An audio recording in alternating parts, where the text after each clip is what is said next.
Mais les humains n'en sont pas restés là. Un peu plus tard, ils ont construit un deuxième barrage. Un autre mur de béton et d'acier en travers du corps de la fée.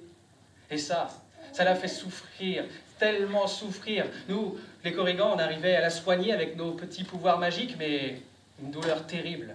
Mais les humains ne s'en sont pas arrêtés là. Un peu plus tard, ils ont construit une centrale nucléaire. Sur la rivière. Ouais. Une centrale nucléaire, si vous voulez, c'est un grand menhir, c'est un endroit où on concentre les énergies, vous voyez. On apporte des pierres qu'on a arrachées à l'autre bout du monde d'une montagne, on les apporte là pour faire de l'électricité.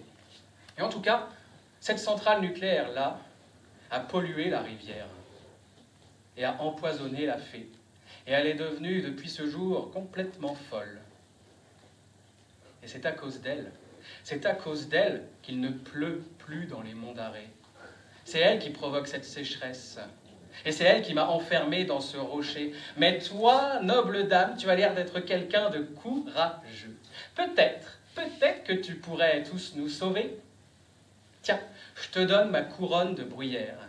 Avec ça sur la tête, tu seras immunisé contre les sortilèges de la fée. Contre ses charmes, elle ne pourra rien contre toi.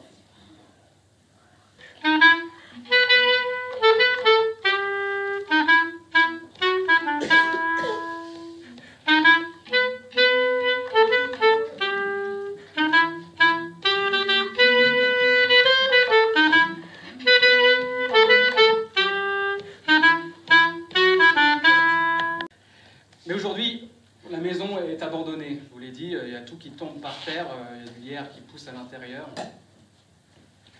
Mais même aujourd'hui, si vous allez dans les monts d'Arrée et que vous trouvez ce petit chemin qui passe derrière l'église, qui longe l'ancien terrain de foot et qui va jusqu'à la maison de Luce, on peut encore voir, quand on attend les premières gouttes de pluie qui tombent, au bout de 2 minutes en général, à travers les carreaux, on peut encore voir une jeune femme avec une grande robe pleine de poches qui danse sous la pluie et qui vous invite à la rejoindre sur les chemins oubliés.